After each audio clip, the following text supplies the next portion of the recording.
This podcast is a member of the Place to Be Nation family. Visit us at placetobenation.com, the only place to be in your pop culture world. Yeah, Frank here, he's got his own billiard room. Yes, it's the Billiard room. Come on already. We call it the place to be. Yes, the place to be. The place to be. Then I shall be there. Now, it's time. Live and in living color. The Grandy Man can. Ugh. Time to play the game! No, you left me satisfied and smiling. So. That's what she said. So why do I want this? I want to make bank, bro. I want to get ass. I want to drive a Range Rover. Place to Be Nation, Scott Criscola and Justin Rosero. This is the Place to Be Podcast. Very nice, Mr. Criscola. Oh, I'm sorry, Dennis. Japanese band Oral Vampire produced a song called The Repo Man and used footage. Oral vampire, huh? Or Aural. A-U-R-A-L. What kind of show is this? Sounds like some Twilight porn in Michael Vincent's collection there. Oz went on to star in American Pie, of course. Bismarck. No, wasn't Bismarck? Wasn't Lismark. No, who's the other guy? I'm getting confused. Bismarck. Yeah, he dressed as North Dakota. There's only one place where the big butts play, and that is in my extra queen size bed. Well, it just happens. What can you do? Let's talk the things. I think they might hit a shock wall. Is that the Shockmaster's wall? Yeah, I like big dick myself. I was just curious. PTB Nation, let me know what Here's you're our doing. opener. To do worse than Josh Richard. Dangerous, we so dangerous. My whole entire unit is dangerous. Hold your breath, we swinging it from right to left. With the wide clef, should be hot to death. Staying alive, you know only the strongest survive. Holding my heat under my seat, whipping the fire. Baseline for all of my people moving around. Give me your pound, all of my niggas holding it down. Cutting you out, the new shit, rocking you out, fucking you up. My black hole, sucking you up. Back in the days, a nigga used to be ass out. Now a nigga holding several money market accounts. Place to Be Nation, welcome back to the great episode of the one and only Place to Be Podcast. I'm your co-host, Justin Rosero, coming at you live here this evening, and we are very excited because we have another great interview lined up. Hopefully you checked out our chats with Jim Ross on the Kevin Kelly Show and Jeff Jarrett last week as well, right here on the Place to Be Podcast. Of course, I am Justin Rosero, along with my PSC, Scott Criscola. Scott, how are you? Good evening, JR. Always a pleasure. Good evening, Place to Be Nation. Welcome to episode 356 of the Place to Be Podcast. And this is a guy, he's on your... I mean, I've always been a fan of his, but this is kind of a bucket list guy for you, too, I think. Yeah, he's someone I wanted to interview for a long time, and we mentioned him, I think, very early in the run that it'd be cool to have on, and we're going to talk to him. It's going to be probably a quick chat, but we'll get a few cool questions in. We'll see what he's up to now, and that's Ken Shamrock, the world's most dangerous man. Before we get to that, though, Scott, let's talk about the world's greatest pop culture site, and that's placetobenation.com. Of course it the is. Seinfeld rewatch series going on, and we're into season 4. All the regular columns, all about... movies, comics. We have the awesome tournament going on right now, the greatest songs of the 90s. We're into round 2 of the pool round, which is wrapping up pretty much this weekend. And then we'll be on to 128, and that turns into actual brackets. So we threw in 640 of the greatest songs of the 1990s, and we've had different pool rounds to whittle it down. So if you haven't been part of that, join in now, and you can take part in the voting. Also, another new series, This Week in 90s Wrestling, for our buddy Charles for PWO. Yes. Because each and every week on Sunday, he's going to look back at the week that was back in the 90s and pull important moments, matches, promos, debuts, and there's write-ups on these things. There's videos, there's links to matches. And so it's going to be a really, really cool piece that we're very, very excited about. Each and every Sunday, come check that out. This Week in 90s Wrestling by Charles Williams from PWO. A must-read here, Place to Be Nation for wrestling fans. We have a lot of must-reads, a lot of must-listens, the NBA Team podcast, a bunch of sports podcasts as well, including your Extra Point. We have the Sports Lounge. We had a lot of Wrestle Kingdom. We had a reaction show podcast with Will and the crew, and we also had a live blog that Chad Campbell headed up. So if you were into the New Japan show last weekend, you want to kind of relive that a bit, you could check that out.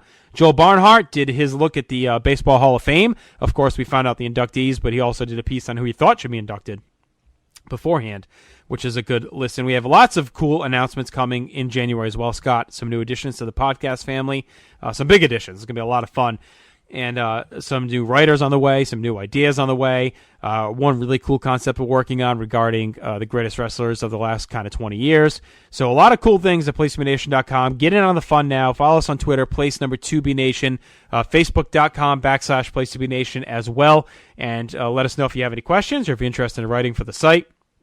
Always looking for new, fresh talent as well. Sports, pop culture, wrestling, your choice. So, Scott, we got that out of the way. So why don't we go ahead and bring in our very special guest? Let's do it. And, of course, that guest is the world's most dangerous man, the one and only, the legendary man from the world of wrestling and MMA, and that is Ken Shamrock. Ken, thank you so much for joining us here tonight. Well, thanks for having me.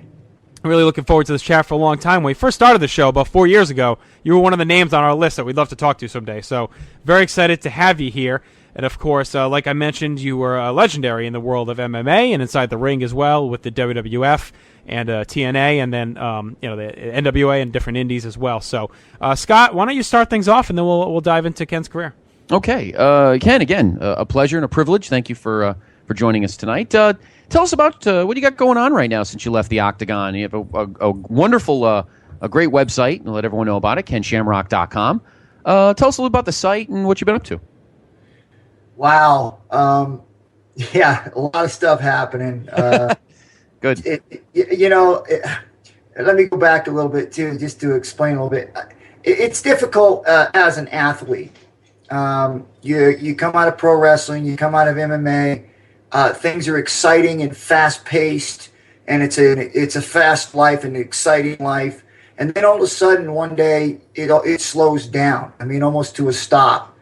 And you have to find a way to reinvent or recreate yourself, so that your life doesn't become like boring or depressing.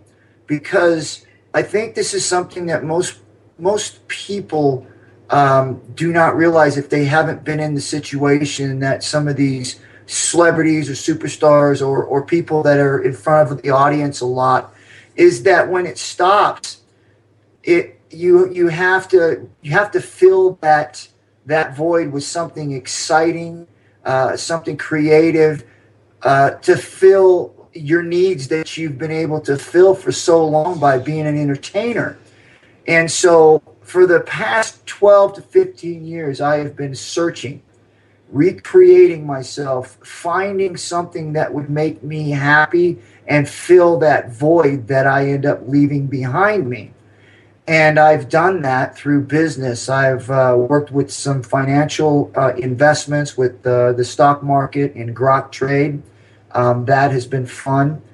I've also, too, have got a drink out called the Shamrock Slam, where in the process I just did a video, and it's going to be coming out. We're raising funds for the marketing strategy of the drink. It's a great drink. And also, too, I've got some exciting stuff coming up that I can't really talk about right now, but I would say probably in the next week or probably in a week we'll be announcing that. I tell you, it's been a long road. At times where I didn't think I was going to make it, there were some depressing times, and I tell you, for all those people out there who have been athletes or entertainers, who I know for a fact are going through these situations too, where when the music stops, it's hard to fill or to create that music again. And it's just, you just have to stay with it, focus, and don't give up. Keep trying. It will work itself out. Yeah, I think that's a great message, Ken. You deliver it strongly there, too, and you could tell it's someone that's been through it, like you said, speaking from experience, and sometimes that's the best place to hear it from a lot of these athletes and entertainers that struggle with that. And, we mentioned KenShamrock.com. Sometimes you hear a website from a celebrity or a wrestler, an athlete, and you kind of picture, like an old GeoCities kind of rudimentary site. But your site is unbelievable, great. I mean, it's slick looking, it's very sleek, a lot of updates, a lot of information, easy to navigate. Got the Twitter feed on there as well. So everyone out there listening, definitely check out KenShamrock.com for all the latest information. You get the links to Ken's books on there as well, information on the films he's been in, what he's up to now. You can buy Shamrock merchandise. You can follow his speaking engagements. So a lot of great stuff there for Ken's site. Anything else about the website you wanted to mention, Ken? Yeah, I want to go back to and just kind of mention the speaking engagements. Yes. One thing that I do is I work with troubled youth. I have opportunities to speak into these young kids' lives. I was one of those kids. I grew up in a group home with 18 other troubled youth in it from the time I was 13 till I was 18. So I understand what a lot of these young kids are going through, and so I have an opportunity to really speak into these kids' lives, knowing what they're going through, knowing what they're feeling, knowing, the things that they've been through and what they're going through and what they're going to go through. And so I do a lot of motivational speaking with troubled youth. I also speak with businesses. I do events because for me, the same thing applies to the business world as it does to life. You have to put your best foot forward, and you have to respect the people you work with, the people that are underneath you, the people that are above you, and the people that are beside you. And you got to always strive to be the best, always strive to get to the next level. There's nothing wrong with that, but it's respecting the people around you and respecting what it is that you're doing, and you'll be successful. Don't ever forget who you are. When I do my motivational speaking, I speak a lot about my troubled youth, the way that I was brought up, the things that I went through as a young child, living in a car, not having parents at one particular time. So just the struggles and the mindset that I had wasn't necessarily the best thing in the world, but it was the mindset of fighting and never giving up, even though it was doing the wrong thing at the time. And I was able to transfer that thought process into something positive, fighting for something positive that would increase my visibility and my potential in this world. It's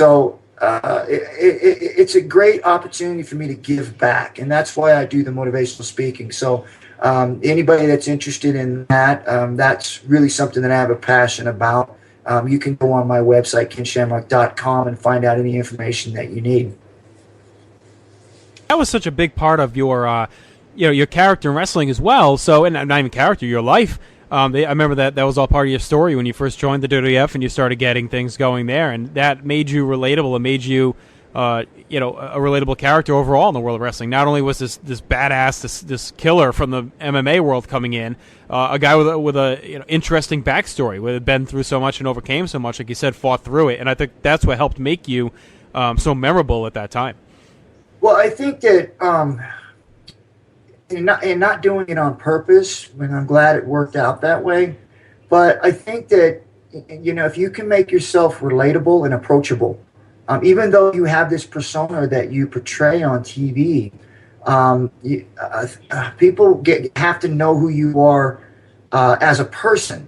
And if you have the opportunities to be able to do meet and greets, and be able to show fan support and let the fans know who you are outside that ring, I think they can connect a lot better with who you are as a character and a person. And that's how you build, I think, that strong fan base as you go forward. And even after your career is over, people are going to still love you because you have a similar type of situation that most people are going through in life. Now, talking about your time in WWE, and again, WWE and MMA, obviously very different ways of working in a ring. Talk about the transition when you left MMA and joined WWE in late '96 into early '97. What was that transition like? Oh, it was, it was for me, the in-ring stuff came easy. I think it was more of developing relationships and having trust within the locker room. That was the challenge, to get people to trust me.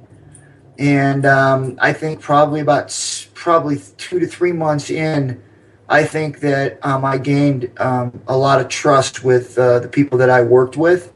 And that meant more to me than my performance in the ring, was that, the people that I worked with actually trusted me to be able to do the things that I need to do in the ring and protect people that you're working with.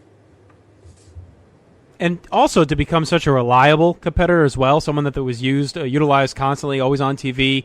and trusted to help be a big part of big matches, big angles. I think that goes hand in hand with that trust from a company point of view as well as a relationship point of view with your fellow wrestlers as well.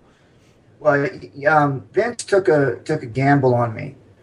At the time, a lot of the boys, I think it was, I don't remember all of them, but they all jumped over to WCW, and they were getting killed in the ratings. And Vince took a big chance on trying to redirect the attitude of the pro wrestling to try to change it so that he didn't have to compete with those stars. And so when he brought me in, I think he was looking at, that breaking those barriers of trying to stretch what you can say or do on TV. And when he brought me in, it was controversial already. The event that I was doing, which was No Holds Barred, was already controversial. And by bringing me in, it already created this era and this edge that pro wrestling hadn't had. And then to have Bret Hart and Stone Cold put on such a great match at the right time really redirected pro wrestling and WWF at the time into a different direction to be able to compete with all those big stars that Vince had already developed but jumped ship, and was able to defeat them eventually down the road because of that move, because he saw that he needed to make a change. The thing that Vince did was look at what people were looking at, what was popular, what was controversial, what would push the envelope, and he went out and got somebody that he thought would fit that, which was me, and he put the plan together, and here we are right now sitting and looking at WWF owning the wrestling world. Would it have been WCW if Vince had not have made that move to bring me in, put Stone Cold and Bret together, and do I Quit match? I just thought that was game changing right there, which I didn't know what I was getting into at the time. But now you look back on it, and pro wrestling is not the same since I got involved in it, and since Vince pushed the envelope, to do and say different things on TV. So heading back to that time again, Ken, and your career was a strong one from 97 to about end of 99. Looking back at your time there, what was your favorite match that you participated in? Well, I'll tell you what, I had a lot of memorable matches, and there's a lot of them that stand out. Being able to get in a ring with Shawn Michaels was come on, what a great worker. Being able to wrestle with Bret Hart, man, Stone Cold Steve Austin, The Undertaker, The Rock. We had a program that we worked together for quite some time with the Intercontinental title and the King of the Ring, and it just what a great opportunity that I had with the 2.5 years that I was there, and the people that I worked with. Just some great and awesome talent that I got to get in the ring with, and I tell you, a lot of those moments I'll never forget. You were in a real prolonged feud. You mentioned The Rock real quick. You and him had a pretty much almost a 7-8 month feud. He wrestled at the Rumble, WrestleMania. What was it like wrestling with Rock in the early stages of his career when he was still kind of, finding his way a little bit as a good heel? What was it like working with him at that time? Very entertaining, very professional, and smart. Really pulled himself up, because I know when he first came in, especially, and when I first came in, he was struggling with it wasn't the Nation, maybe it was a Nation, with Farouk, and then when he broke off on his own, he was just kind of like he wasn't there yet, they really didn't have a direction to go, and then once they put a mic in his hand, he just what a star. Is there anyone, Ken, that you look back at that you kind of wish that you had crossed paths with or got a chance to have a match with? You had a couple of matches with Bret Hart, but maybe there's one, never one on that really big stage. You had a couple of quick ones on Raw. Anyone else that came along before or after you that you wish you could have had one chance to go, throw down with in the ring? Yeah, Roddy Piper, Hulk Hogan, Ultimate Warrior. The Andre the Giant. I could go on, man. A lot of great wrestlers that had come up through the time that would have been fun to to have a chance to get in. But I would have to say my biggest, wow, and it still kind of sits with me. My biggest thing that I wish that I would have gotten an opportunity to do was be able to work a program for the title. I know I got 1 or 2 shots that were just like one shot done, but I never really got an opportunity to go after The Rock, which I thought was being built up since we were hammering each other for the Intercontinental title, which he had, and then I ended up getting the Intercontinental title, and then he went up and captured the heavyweight title, and I thought I would be coming up to challenge him for the heavyweight title, and that just never flourished. But that's something that I think that was missing in my career in wrestling, is that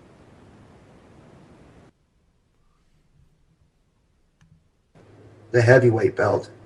And it would have been a ready-made story, too, with you coming out of the corporation and Rock being part of that. It definitely seemed like something that could have went down in early 99 and would have been a great feud with a lot of history behind it. One guy you didn't mention that I've always kind of had in my mind as a dream match for Ken Shamrock, and I always wish he would have came back to fight Kurt Angle. Yeah, Jack Swagger, Kurt Angle. And I've always made fun of that, too, because when I watch these guys do the ankle lock and everybody's going, oh, look, you stole your move. And I said, no, man, that's a sign of respect right there. They don't do it right, but it's still a sign of respect. I'll say, who's the best? You got the best one. Right? Oh, man, that was one of those matches in the early 2000s. I was like, oh, Shamrock's got to come back one of these days, have that match. So one guy that's out there right now making some waves, kind of doing the inverse of what you did, and that is CM Punk going from the world of wrestling to the world of MMA. What can he do to make this successful? Can he be successful at it? And would you ever answer that phone, Ken, if they gave you a call to take on Punk and teach him a few lessons? Oh, absolutely. No question. In this day, when you're going from one thing to another, the thing you got to keep in mind, and I think that I hope that it doesn't happen, but you got to stick to what you know, especially when you first start out. And he has to go in there and do what his strengths are. I mean, if he wrestles and he's a decent wrestler, then he needs to go in there and he needs to stay with what he knows.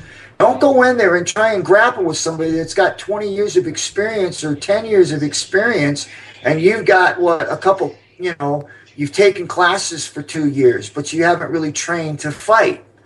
You're going to be, hugely disappointed. So if I was training him, I would stick to a few things, and I would make sure that I would slow the fight down. Don't make it go fast, because the faster you go, the more chances you have of making a mistake. Slow it down, ground them, control the match, clinch with them, and don't speed up, because the faster it goes, the more you lose control, because you don't have the experience you need. So that would be something that I would definitely make sure that he does going in, is that he learns to slow the fight down. Interesting. It'll definitely be interesting to see what comes of it. I know he's just starting his training now, and again, will be a very big story that we'll all be tracking, I'm sure, here as wrestling and MMA fans. So, Ken, we want to go ahead and plug KenShamrock.com one more time for you. Again, if you're interested in hearing Ken speak or following what he's up to now, that is the place to be for that. Also, Twitter, @ShamrockKen, so you can follow him there as well for all your news and updates. Ken, we want to thank you so much for taking some time with us here tonight, talk a little bit about your career and your website, and we hope to talk to you again very soon. Listen, man, thank you guys for having me on, and I want to tell my fans, what a great career, what a great opportunity. Man, I appreciate all your support, and I love you all. Thank you very much, and God bless. Thank you, Ken. That was a lot of fun there, Scott. Really quick, but a lot of energy still from Ken, and good memory, too, on the guy. For a guy that's taken quite a beating over the life of his career in the ring and in MMA, and I shouldn't say taken a beating, but obviously given a lot of beatings as well. Oh, yeah. But a guy that's been through the wars and still a really, really sharp guy. Was recalling stuff from 97, 98 immediately. Didn't have to stop and think about it. So that was a lot of fun. Cross that one off the PTB bucket list for us. Yes, absolutely. And I like his the one thing that surprised me in a good way quickly was when I asked him about his run with The Rock, because he did have The Rock when Rock was still a little bit green. And he said, I thought I was going to follow him to a world title feud. I would have been game for that. I think that would have been pretty cool. That's a bummer. I never really thought about it till he mentioned it, but that would have been pretty neat. But yeah, and I think he would have been if he had stuck around. When he left at the time in late '99. Think of some of the matches he could have had. Some of the guys that were coming in. Like the Radicals and whatnot, and Taz could have been a fun match. I mean, I still think he could have maybe been in that title picture. I know it was getting a little tough, but think about 2000 with Austin gone and everything else. Maybe he could have got a couple pay-per-view run with Rock or Triple H or something. But so, all right, so that'll do it. This may be the shortest episode of PTB history. Maybe we'll see if it clocks in shorter than our old Macho Man tribute back a few years ago. But joining us next week here, we have the live watch for Raw, May 17th and May 24th on Monday. And then later that week, we have Kevin Kelly, episode 26, main event, episode 25. You know who's on with you yet? I do not know who will be on with us yet. We may bring back. Actually, we'll probably do the core 4 because Ben hasn't been on. It feels like in about 50 episods. So. Oh no, wait! This is the year in review, isn't it? Yes. So we're gonna extend it. I know we may have the core 11 or something. Right, so no, it's gonna be a full blown. It's gonna be a long episode. It's gonna be longer than your normal main event. So definitely an exciting show, and we'll definitely have more than the core 4 on. So big crowd. What about K Squared? Oh, we have Carrie Silkin, big wig up at Ring of Honor, kind of doing like a State of the Union address for Ring of Honor fans. So that'll be leading into it's our final KK show before Philly. So we'll do a lot of talk about that. We'll talk about other Ring of Honor goings on. He's been really pimping the TV over the course of January that's coming up. So we'll talk about that. I'm sure we'll preview the Rumble. We'll talk a little bit about all the Daniel Bryan stuff. Lots to do on the Kevin Kelly show. So for Scott Criscolo, I am Justin Rosero. We'll talk to you Monday night with Raw. Monica Locke's the best. MVPs. That's right. Because Kenny's not from Charlotte, North Carolina. He would have never gone up for the slam dunk. Hold on tight. You know she's a little bit dangerous. She's got what it takes